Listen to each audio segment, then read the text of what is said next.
ముఖ్యమంత్రి గారు మీ అందరి గురించి హెల్దీ ఫుడ్ తిని, మంచి పౌష్టికాహారం తిని, మంచి ఆరోగ్యంగా ఉండి, భవిష్యత్తులో అంటే ఫ్యూచర్లో మీరందరూ కూడా దేశానికి, సమాజానికి సేవ చేయాలా, ఆరోగ్యంగా ఉండాలని మంచి సంకల్పంతో ఈరోజు ముఖ్యమంత్రి గారి అల్పాహార పథకాన్ని ఈరోజు ప్రారంభోత్సవం మన బహదూర్పల్లిలో చేసుకోవడం చాలా సంతోషంగా ఉంది.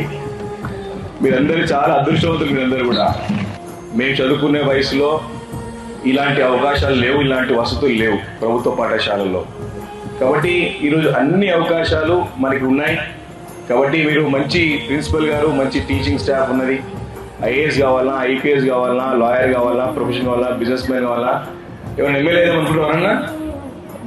ఎమ్మెల్యే అనుకుంటున్నారా? నువ్వు అనుకుంటున్నావా? Right, very good.